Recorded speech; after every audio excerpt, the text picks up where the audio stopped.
With his shaggy hair, laid-back attitude and taste for wild adventure, Sir Richard Branson comes across more like a rock star than a billionaire businessman. Richard's great. You meet a lot of people that are very successful businessmen, and they act and behave like successful businessmen, and he really acts a lot more like an artist. He's a very creative thinker. No doubt Sir Richard would take that as a compliment.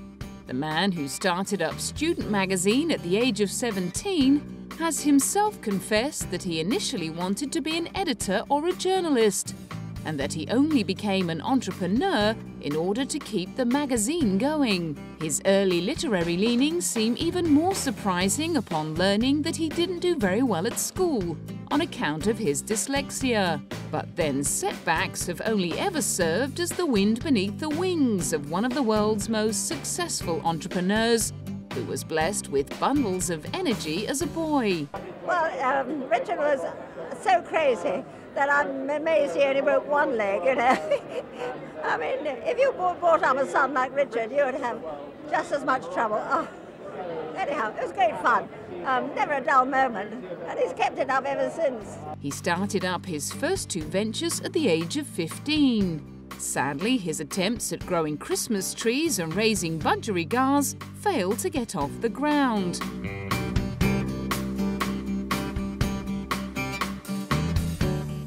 But 2 years later, he was living in London and running his first successful business, Student magazine, and had already set up his first charity, the Student Advisory Centre. His famous music empire owed its genesis to selling discounted records from the boot of his car, his company name Virgin arising out of his lack of experience in the business realm. Despite that inexperience, he stacked up enough cash from his record store on London's Oxford Street to buy an estate, and launched Virgin Records in 1972, along with its first release. Mike Oldfield's Tubular Bells went on to become a #1 hit and embarrass the many other record companies that had turned it down. Virgin also picked up punk pariahs the Sex Pistols and later signed Boy George's Culture Club. Reaching for the skies, he launched Virgin Atlantic Airways in 1984.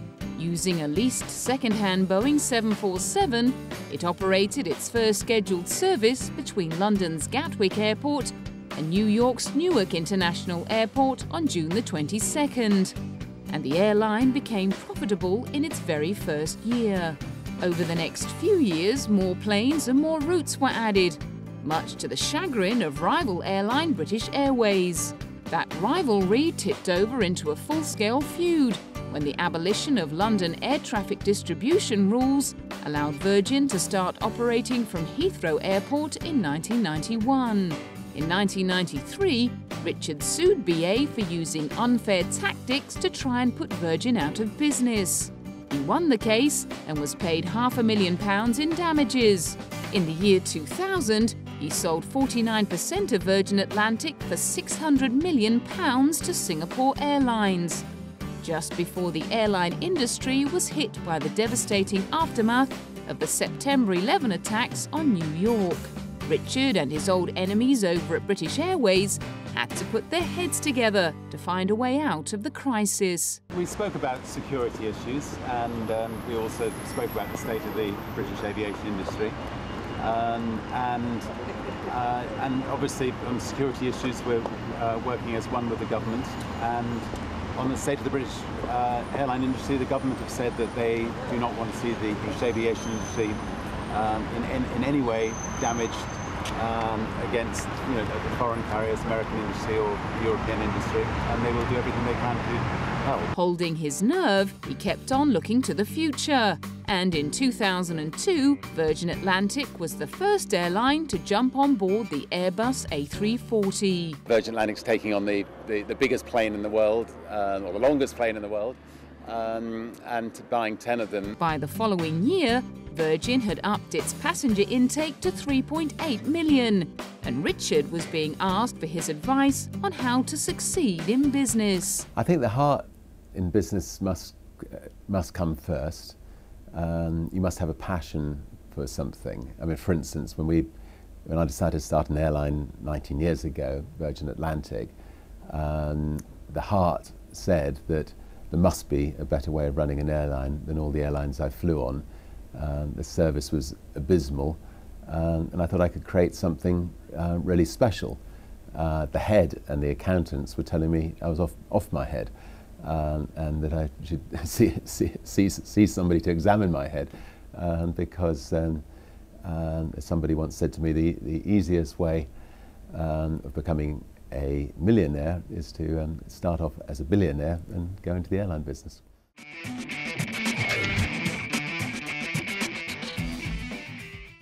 It was Richard's determination to ride out the Dirty Tricks campaign mounted by British Airways that forced him to sell his beloved Virgin Records to EMI in 1992. However, he kept his finger on the musical pulse with new label V2 and the retail chain Virgin Megastore.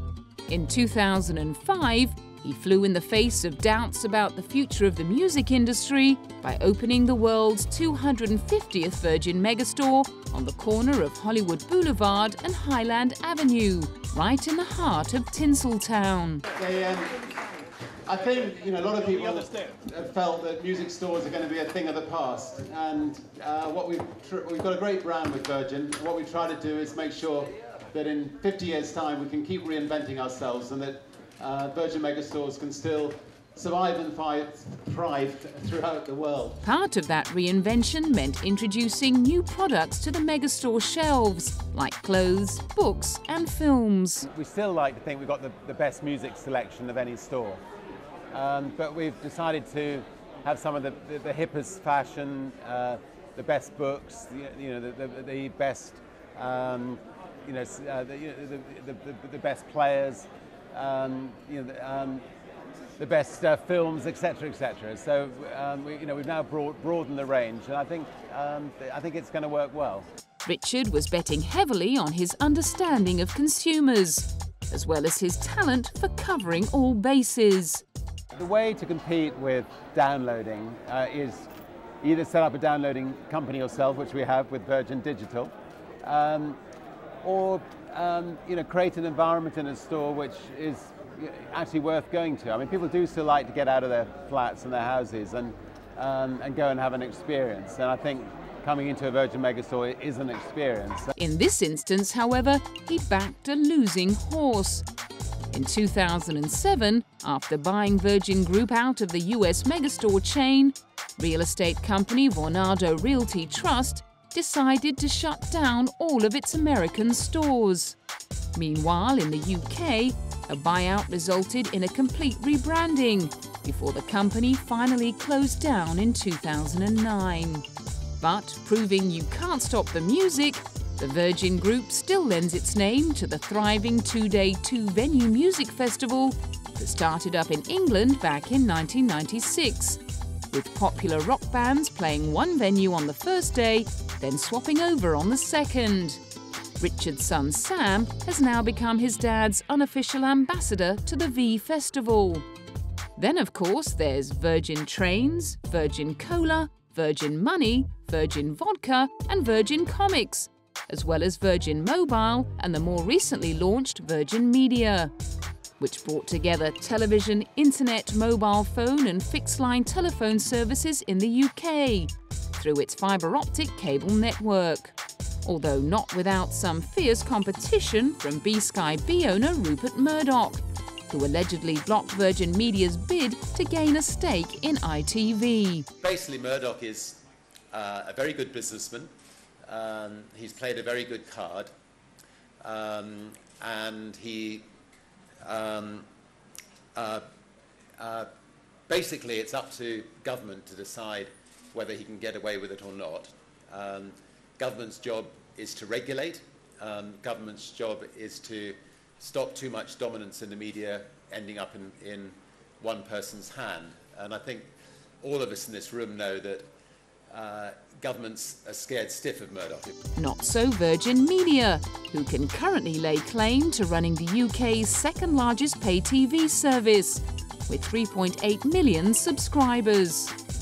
But perhaps one of Sir Richard's most ambitious projects to date is Virgin Galactic, a space tourism company that aims to take paying passengers into space. I met an incredible engineer called Bert Rutan. He had come up with the idea of Spaceship One, and Spaceship One did 3 test flights, proved the technology could work. So Spaceship One is actually above us. This is about 3 times as big as Spaceship One, and it's really pushing the boundaries literally into space. At the cost of around $200,000 a ticket, passengers will fly suborbitally around the Earth for several hours before returning to Earth. Well, it's a dream that I've had since I was a child. The idea of one day going into space. To actually be building 5 spaceships, I have to pinch myself sometime when I wake up in the morning. And in 2.5 years' time, we'll be taking people into space, and we will be giving people, I think, the experience of a lifetime. And my ultimate dream is that in time we'll be able to bring the prices down and down and down, so that literally millions of people will have the chance to experience space. His dream received a huge boost in 2009 when a Middle Eastern businessman offered to buy a third of Virgin Galactic for a huge cash injection of $280 million. With cashed-up punters already booking advance flights on the Virgin Galactic fleet, it seemed like a safe investment for Mohammed Al Husseini. And I've met people from, I would say, all walks of life: men, women, college professors, older people, younger people. Everybody is ready to pay for a ticket to have a chance to go into space. That by itself, I think, is quite... Rumour has it that one of the first passengers to take to space on Virgin will be Star Trek star William Shatner, of whom Sir Richard is a big fan.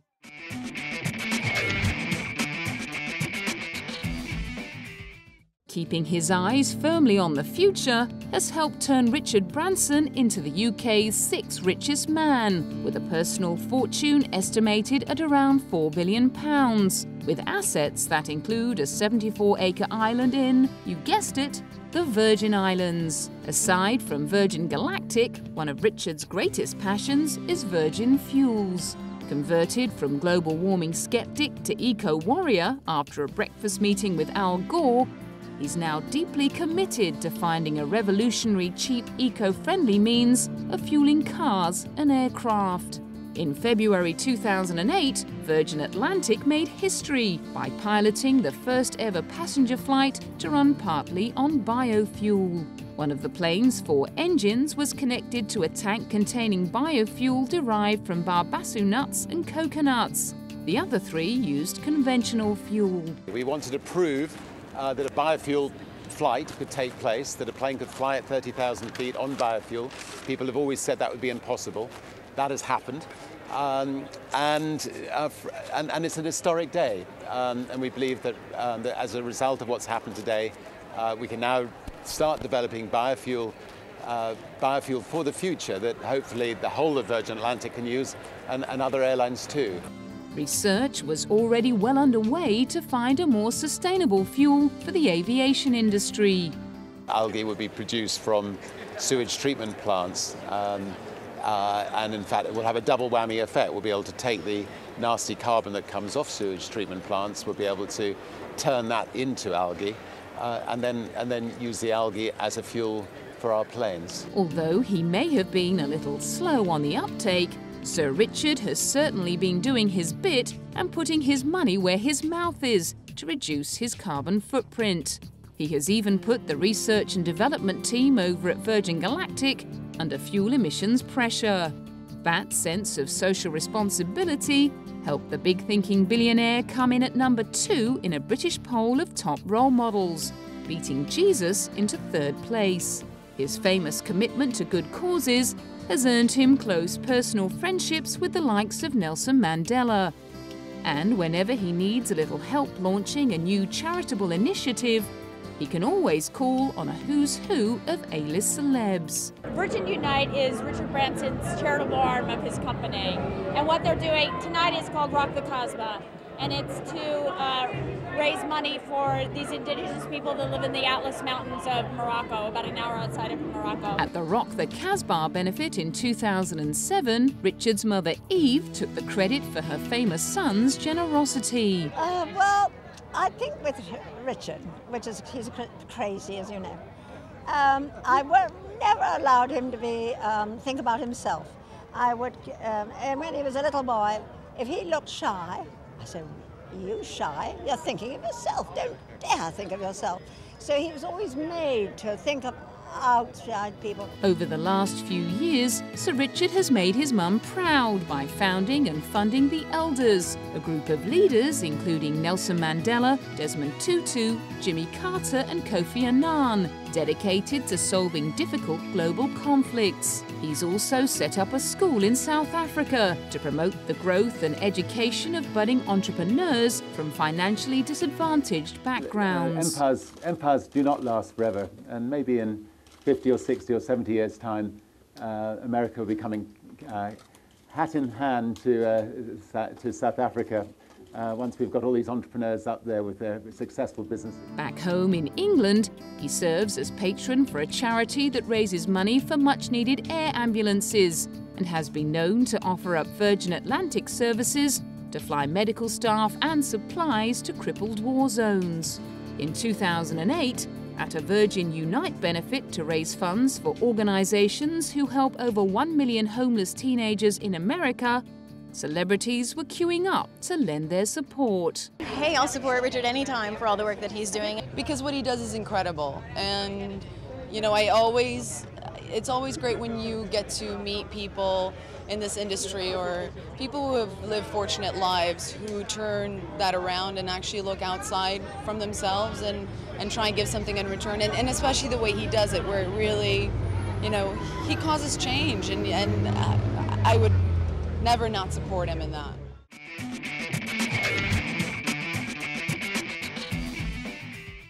Ironically, while his celebrity friends were singing his praises at the Virgin Unite Gala, Sir Richard himself was miles out at sea. Aboard his 99-foot yacht Virgin Money, with his 2 children Holly and Sam and Olympic hero Ben Ainsley, he was bent on setting a new transatlantic speed record. Via phone link back at the benefit, Charlize Theron proposed a toast. Richard, all of us in this room right now is raising our glasses to you. You're gonna make it! Unfortunately, she was overly optimistic. 2 days into their journey, gale force winds destroyed the spinnaker and tore a hole in the mainsail, forcing them to abandon their attempt. It wasn't the first time Sir Richard's taste for adventure had landed him in rough seas. Back in 1985, his first go at crossing the Atlantic in record-breaking time saw his Virgin Atlantic Challenger capsize, leading to his rescue by RAF helicopter. Undeterred, he set sail again the following year, aboard the Virgin Atlantic Challenger Mark II. This time, he managed to beat the record by 2 hours, with the aid of sailing expert Daniel McCarthy and some very favourable winds. Very difficult to describe. Seeing the hundreds of Ceylonian boats out there and knowing that the World Cup final was on when we went past. And I have to admit, some of us thought nobody will come out and say hello. But before he'd had time to come down off that high, he was already looking skyward in preparation of his next world record attempt. Over the course of the next few years, his highly publicised hot air balloon exploits saw him become the first person to cross the Atlantic. He also broke the speed record for crossing the Pacific Ocean. Along with fellow businessman and adventurer Steve Fossett, he then made several unsuccessful attempts to be the first to circumnavigate the globe.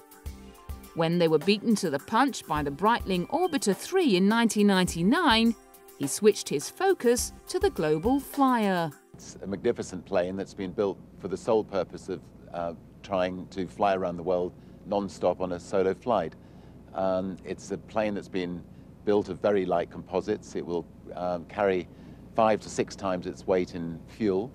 It's been built here in the Mojave Desert, and we feel that it has the capability of going the whole way around the world. With only room in the cockpit for one, however, this time Richard would be staying behind on the ground, as Steve Fossett took solo piloting honours. Steve went on to endure 76 hours and 45 minutes in the Global Flyer's cramped cabin to establish a new aviation long-distance record of 26,389.3 miles. Meanwhile, Sir Richard found a neat way to combine his entrepreneurial expertise with his daredevil activities in a Fox network reality TV show billed as a cross between Around the World in 80 Days and Donald Trump's The Apprentice.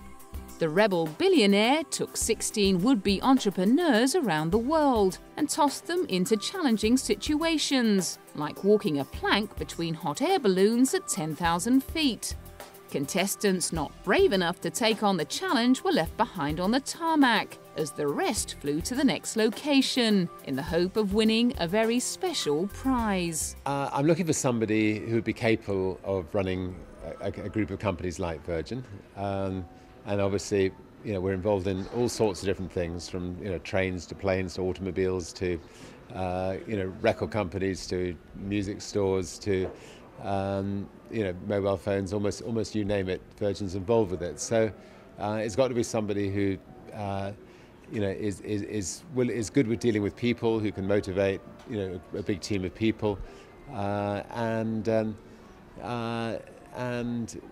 somebody who's not talking behind people's backs, and someone who can pull out the best in people. Clearly, he could have been talking about himself. The boy who had been taught to think of others first had learned how to take care of himself at the age of 4, when he was dropped off miles from home and told to find his own way back. Since then, he's never shied away from stepping up and doing whatever's in his power to tackle the world's problems. Recognition of his incredible contribution has come in the form of various personal honours. In the year 2000, his services to entrepreneurship were rewarded with a knighthood. In trademark larrikin style, Sir Richard's first thought on becoming a peer was, "No more sweaters, sweaters are out." Accompanied by Sam, Holly and his wife Joan, he reflected on the meaning of his new status. Better than being a dead icon, isn't it? No, there's a big responsibility goes with that, but I was going to have to live up to it, because generally icons at some stage mess up and let people down, so I'm going to continue to enjoy life and hope not to put my foot in it too often. And for the most part, he seems to have succeeded. Unlike many of his peers, Sir Richard Branson has so far managed to steer clear of any personal controversy in the press. Still married to Joan after more than 30 years of living together, Britain's richest film and television entrepreneur still looks to be enjoying life. But with a trip to space and more world record-breaking attempts to look forward to, there's still plenty of time for him to mess up yet.